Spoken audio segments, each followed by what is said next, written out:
À la une de l'actualité en Côte d'Ivoire, le référendum. Le référendum qui aura lieu le 30 octobre. Mais avant, l'armée ivoirienne met un plan de sécurisation en place. L'opération va mobiliser 12 000 policiers et 12 000 gendarmes et FRC. Concernant la filière avicole en Côte d'Ivoire, en 2015, 44 000 tonnes de volailles ont été consommées. Information majeure donnée par le ministère des Ressources animales et halieutiques.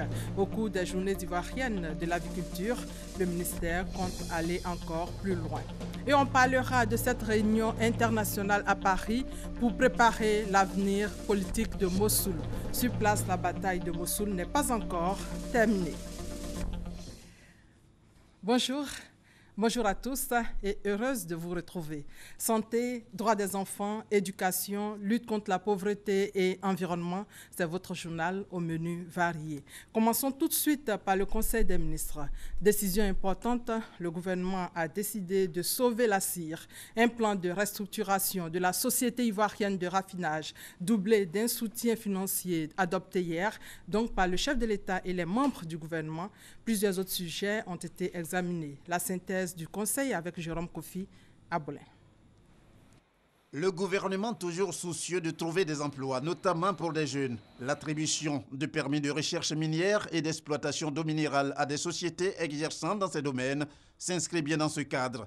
6 décrets à cet effet ont été pris au cours du Conseil des ministres ce mercredi. Il s'agit pour l'ensemble de ces permis d'investissement qui sont évalués à près de 6 milliards de francs CFA pour 136 emplois créés. Et s'agissant du permis d'exploitation de mineral, il s'agit de 3,8 milliards de francs CFA d'investissement pour 91 emplois permanents et 200 emplois temporaires. Par ailleurs, la CIR, la Société ivoirienne de raffinage, s'essouffle et a besoin d'être épaulée financièrement. Le gouvernement qui en a conscience va donc, selon le Conseil, lui apporter un soutien financier en vue de sa restructuration et sa gestion. Un audit avait été diligenté par le gouvernement et cet audit a effectivement révélé que la CIR, donc la Société ivoirienne de raffinage, connaissait des difficultés importantes d'ordre organisationnel, comptable et financier. Face à cette situation, un comité technique de restructuration conduit par le gouvernement a été mis en place pour permettre que la situation financière de cette entreprise publique soit assainie. Le Conseil a décidé, donc sur proposition de ce comité, d'octroyer à la CIR un soutien financier dimensionné aux besoins de financement qui ont été évalués. Il est important de préciser que ce soutien financier est non reconductible et que ce soutien financier est assujetti à la signature d'un contrat d'objectifs en vue de sauver cette entreprise stratégique pour notre économie. La mangue, comme l'ananas et la banane, se comportent bien en tant que fruit d'exportation.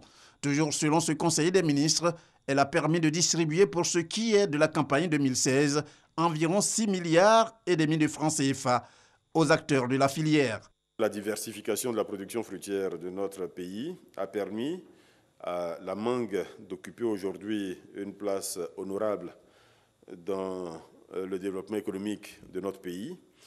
La production nationale est estimée aujourd'hui à 100 000 tonnes à peu près, et la mangue est devenue le 3e fruit d'exportation après l'ananas et la banane.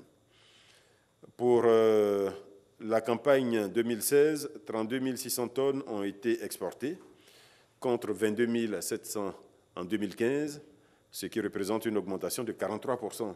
Cette campagne a permis de distribuer environ 6,5 milliards de francs CFA aux acteurs de la filière, quand on considère que le prix moyen au kilo a été de 200 francs. Enfin, le référendum sur le projet de constitution de la Troisième République. Le Conseil en a dit un mot avec le lancement de la campagne prévue samedi 22 octobre 2016, avant de fixer, comme à l'accoutumée, son prochain rendez-vous. Sachez donc, pour plus de précision, que la réunion prochaine du Conseil des ministres aura lieu le 2 novembre 2016. Et sachez que le président de la République, Alassane Ouattara, a échangé ce jeudi 20 octobre avec une délégation du Forum des inspections générales d'État d'Afrique et institutions assimilées. Ces inspecteurs d'État sont venus remettre au chef de l'État les conclusions et recommandations de leur assemblée générale qui s'est tenue du 18 au 20 octobre. Nous y reviendrons largement ce soir avec notre reporter Awa Touré. L'actualité en Côte d'Ivoire, donc, c'est le référendum et c'est le 30 octobre. Les forces de sécurité se préparent déjà. L'armée a décidé de mettre en place un plan de sécurisation. L'opération sera lancée à partir de Grand Bassam. Elle va mobiliser pour l'ensemble du territoire 12 000 policiers et 12 000 gendarmes et FRC. Mais avant, 150 soldats sont en ce moment à Grand Bassam dans le cadre d'un exercice préparatoire, nous dit Abou Sanogo. L'armée ivoirienne va sécuriser le référendum du dimanche 30 octobre prochain.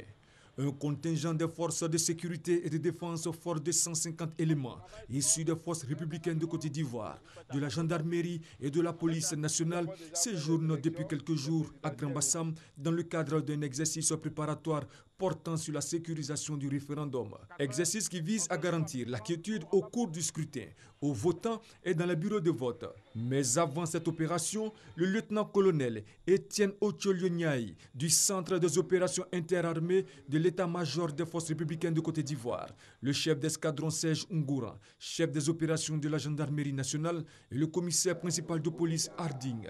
Tous les trois responsables de l'exercice ont eu des échanges avec les différentes communautés vivant à Grand Bassam, en présence du préfet à la salle polyvalente Monseigneur Joseph Akichi. Cette opération, donc, elle vise à vous sécuriser, à sécuriser toutes les populations ivoiriennes le jour du référendum, avant le référendum et après le référendum.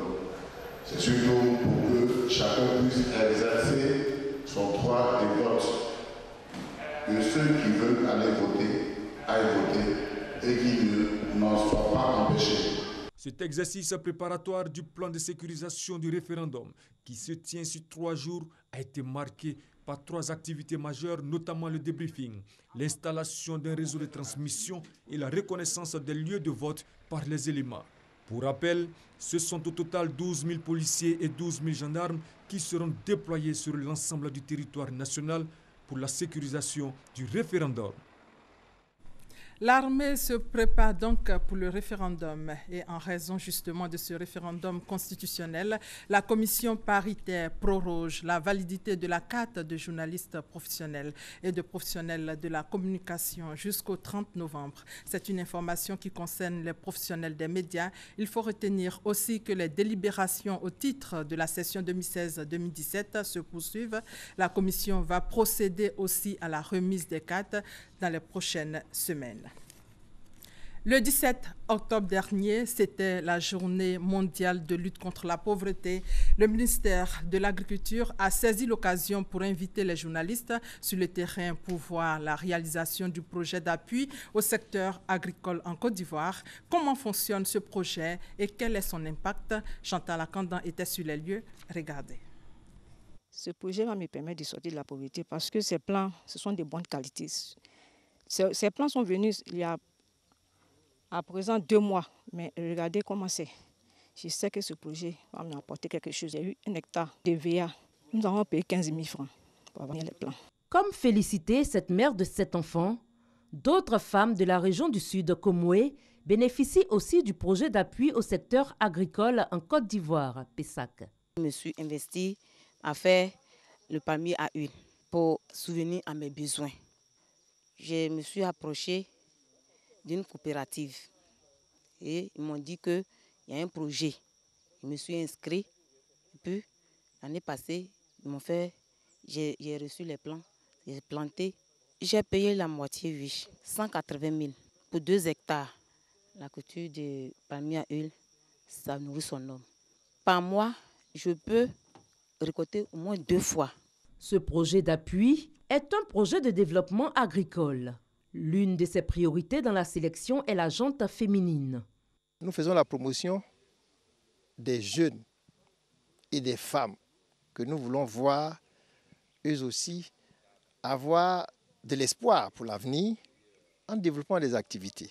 De façon précise, on les aide à être pépiniéristes, à produire des plants et à profiter de l'ensemble de l'opportunité qu'offre le PESAC. 5 filières agricoles sont concernées par le projet. Le cacao, l'EVA, le palmier à huile, le coton et l'anacarde. À travers les actions que nous menons, dans 2 ans, 3 ans, on va trouver sur le terrain les bénéficiaires qui ont pu, avec des plants d'EVA, des parcelles de palmiers, augmenter leurs revenus, qui sont autonomes, qui arrivent à se prendre en charge. C'est l'objectif du projet. Les petits planteurs et les jeunes coopératives en sont les bénéficiaires. Ma spécialité, c'est de produire du matériel végétal. Et avec leur appui, le projet finance jusqu'à 18 millions. Ils te fournissent tout ce qui est intrants, produits de première nécessité, tout ce qu'il faut. Toi, tout ce qu'on te demande, c'est de rester sur le site et superviser le site. Ils t'aident à payer les premiers salariés jusqu'à ce que tu arrives à la vente. Une fois que tu finis ta première vente, on te laisse responsable. Mais c'est un prêt qui est remboursable sur 3 ans. Le PESAC est accueilli favorablement par les petits producteurs, mais des difficultés demeurent. Aujourd'hui, les difficultés, c'est comment acquérir les plants. Parce que je pense que jusque-là, le projet n'a pas encore réussi cette politique de pépinière. Parce qu'elles vont se confier à des structures qui leur font des promesses, mais au finish, ces structures-là désistent ou bien ils donnent ces pépinières prévues pour le projet à d'autres personnes. Dans notre zone là-bas, il y avait près de 60 planteurs et c'est nous 2 qui avons pu avoir ces plans l'année dernière. À part ce projet-là, quand tu vas à ton pompe argent pour aller payer, quand tu vas, on dit ah, tout ça c'est les plans de projet PESAC. Mais les plans de projet PESAC là, quand tu vas à chaque fois, ils sont de livrer les plans, mais on ne sait pas juste où les plans là vont. L'approvisionnement des plans, les pépiniéristes privés n'arrivent pas à satisfaire nos demandes. Et nous essayons de diversifier les sources de production, les coopératives, d'autres pépiniéristes privés, individuels. Nous sommes en train d'étendre même les zones de production de plants. La journée mondiale de lutte contre la pauvreté est l'occasion pour les responsables du projet de convier les journalistes à une visite terrain dans la région du Sud, Komoé. Cette visite permet de découvrir le projet sous différentes facettes. En plus des appuis aux petits planteurs, les routes de desserte sont reprofilées pour faciliter l'évacuation des produits vers les marchés. C'était très difficile. Surtout en saison pluvieuse comme aujourd'hui nous sommes là, les produits pourrissent dans nos champs. Mais après, au moment où la voie est faite, en tout cas, ça passe rapidement. Avec le projet, on a pu quand même construire ce pont. On a pu recharger ce tronçon pour que la durée de vie de ce tronçon soit au moins de 2 ans, de 3 ans. L'ouvrage lui seul, il fait déjà plus de 30 millions.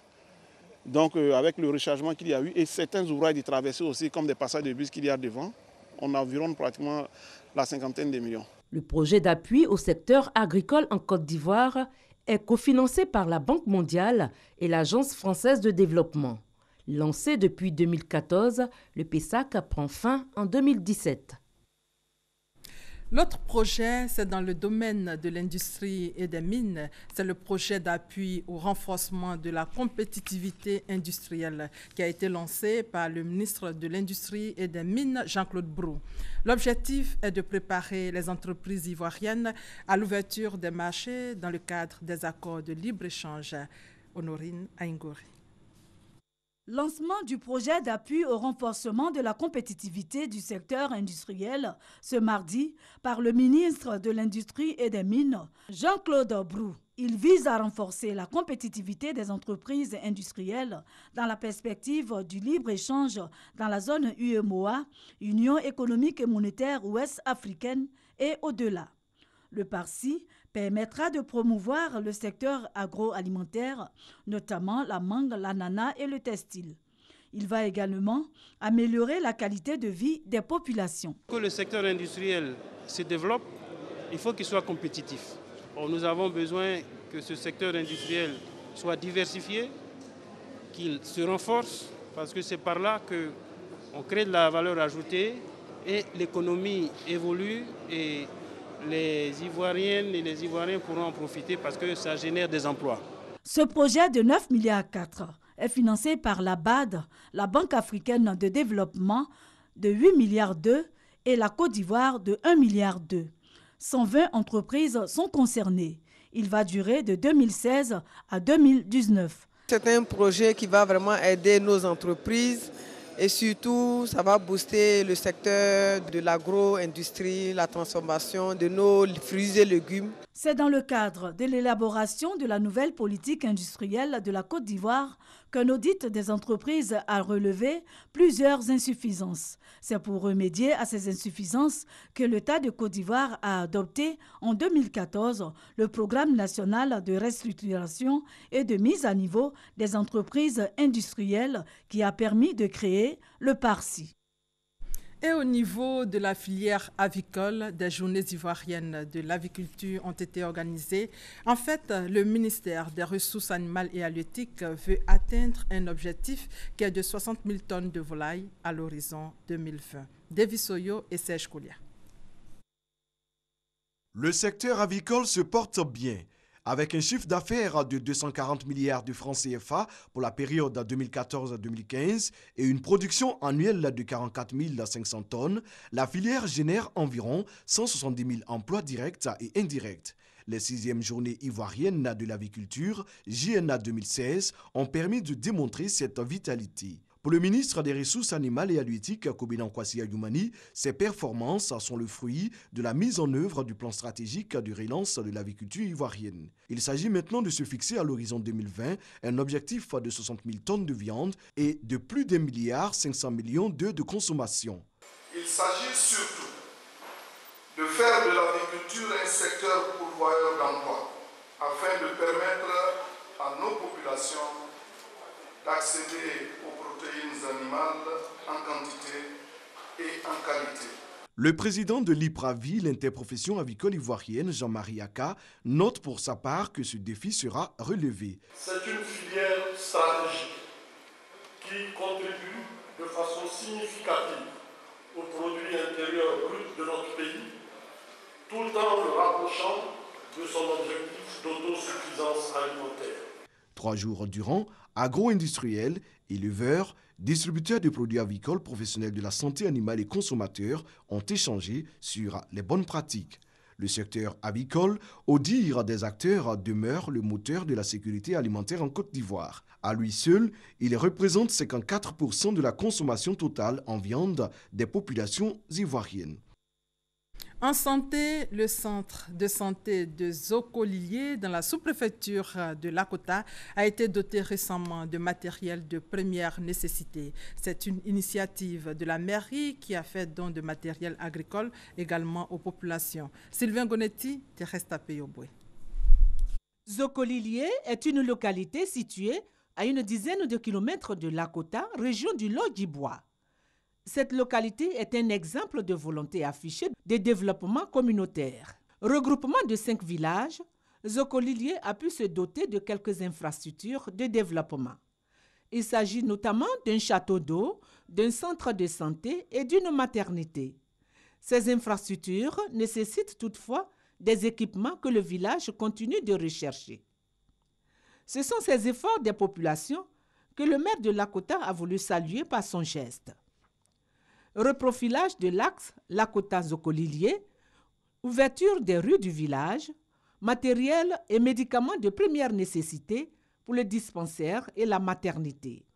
Ajoutez à cela du matériel agricole pour les paysans et les femmes de Zokolilié.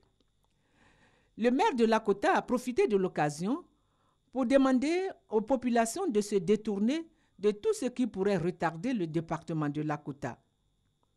Il a notamment souligné que c'est par le travail que Lakota ne sera plus traité de campement. Plusieurs intervenants ont salué l'action de Sami Meri et promis de toujours l'accompagner sur la route du développement.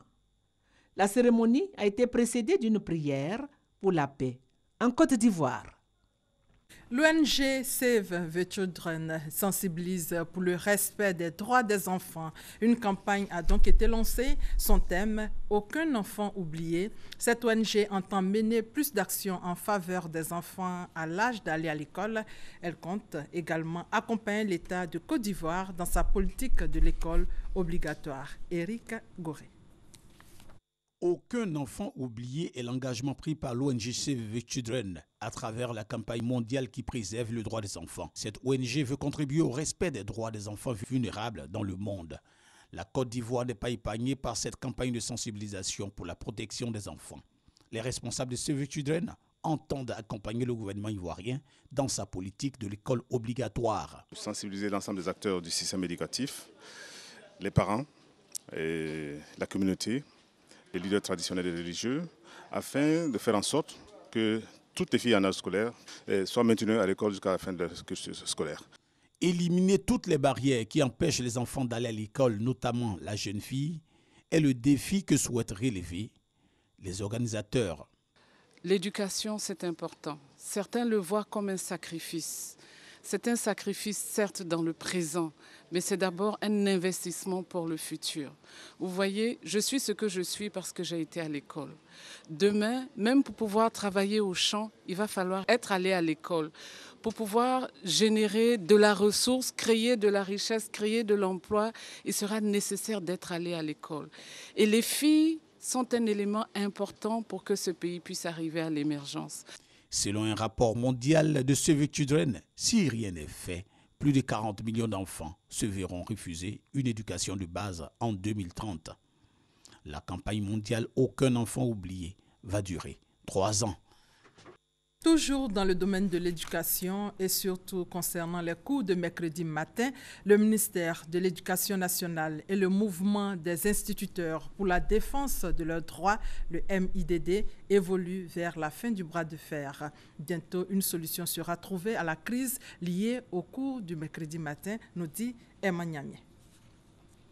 Vers un terrain d'entente entre la ministre de l'Éducation nationale et le mouvement des instituteurs pour la défense de leurs droits MIDD.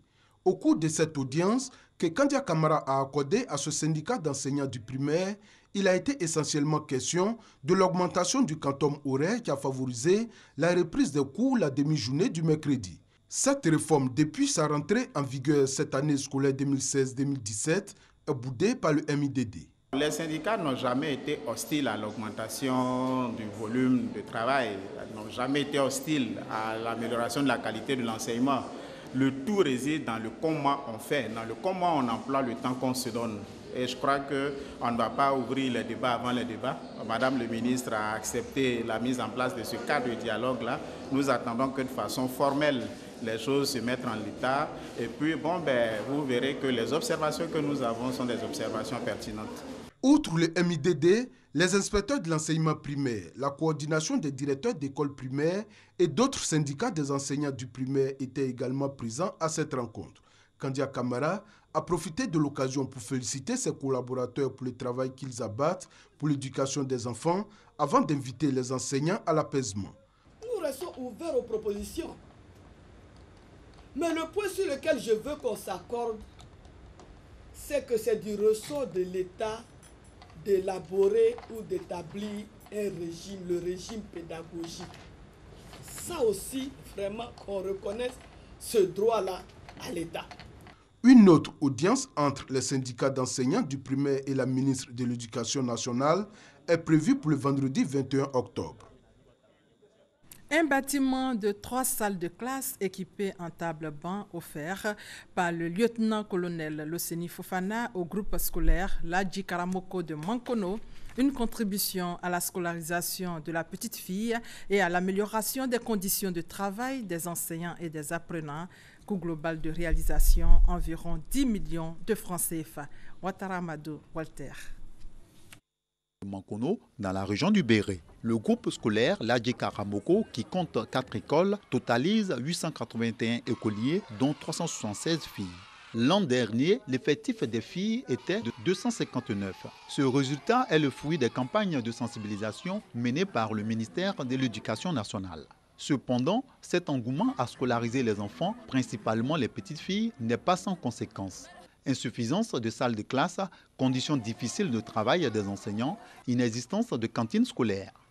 C'est le cas du groupe scolaire Ladji Karamoko, créé vers 1934, dont la 4e école n'a pas de salle de classe. La double vacation et la prise de cours sous les paillotes de fortune, des remèdes temporaires qui interpellent. Le lieutenant-colonel Loseni Fofana, commandant du bataillon de sécurisation de l'Ouest, offre ainsi un bâtiment de 3 salles de classe équipées en table-banc. Nos sages de Makolo, vos fils veulent travailler, mais s'il n'y a pas d'entente, vos fils auront peur de venir travailler à Makono. Brahima Sangaré, représentant la ministre de l'Éducation nationale, et le général de brigade Gaoussou Soumaro, parrain de la cérémonie, ont exhorté les cadres de la région du Béret à suivre l'exemple du donateur afin de contribuer à l'éducation des élites de demain. Pour que, ensemble, nous venions en appui aux efforts du gouvernement qui a instauré donc la scolarisation obligatoire. L'ouverture de ce bâtiment et de ces nouvelles classes permettra à cet insigne établissement de franchir un cap dans la formation des futurs cadres du pays. La directrice régionale de l'éducation nationale et les enseignants du groupe scolaire Ladji Karamoko ont émis des vœux. Ceux de voir cette école obtenir une clôture, une cantine, de nouvelles salles de classe et du matériel informatique. Sur ces images d'importants dégâts matériels après les récentes pluies. Et là, nous sommes à Abobo-Ndotré, route Anyama. Comme vous pouvez le voir, habitations inondées, entreprises privées sous les eaux. Les populations parlent de récents travaux de raccordement mal effectués qui auraient favorisé cette situation. C'est un quartier sinistré et impuissant face à la situation, justement. Les habitants espèrent tout simplement que des solutions soient trouvées à travers de véritables travaux d'assainissement. Au chapitre environnement, 4 accords de coopération signés pour relancer la recherche en matière de foresterie. La Société de développement des forêts, le Centre national de recherche agronomique, CNRA, l'Institut national de formation professionnelle agricole et les universités Félix Houphouët-Boigny et Lorion-Guédé ont scellé leur union pour accompagner la SODEFOR dans sa politique de réhabilitation du domaine forestier. Kone Pagassor. Depuis les années 2000, la réforme de la recherche agronomique, principalement orientée vers les cultures agricoles, a pratiquement fait l'impasse sur le secteur de la forêt, pilier de notre agriculture. Ce revirement a porté un coup à l'orientation des activités de ce domaine en pleine mutation du fait de la déforestation et de la dégradation induite par la longue période de crise que le pays a connue. Ces propos sont du directeur de cabinet du ministère des Eaux et Forêts, Soro Doplé. C'était à l'occasion de la signature de 4 accords cadres de coopération entre la Société de développement des forêts SODEFOR, le Centre national de recherche agronomique CNRA, l'Institut national de formation professionnelle agricole INFPE et les universités Félix Houphouët-Boigny et Lorion-Guédé. Objectif, réhabiliter le domaine forestier, relancer la filière bois en vue de lutter contre la déforestation, mais aussi réduire la pauvreté et les effets néfastes des changements climatiques. Et il était nécessaire pour nous, à travers ces accords cadres que nous venons de signer, de pouvoir relancer cette collaboration, d'une part pour prendre nos besoins en compte au niveau de la recherche, mais d'autre part également au niveau de la formation technique et supérieure, les besoins également de formation de nos futurs cadres pour que le développement qui va suivre puisse se faire de façon harmonieuse et qui tienne compte des réalités du moment. Nous mettrons à la disposition de la SODEFOR nos experts, nos étudiants pour des actions de sensibilisation de la population. Effectivement, il y a ce que nous trouvons au niveau de la recherche pour ce qui concerne les essences forestières.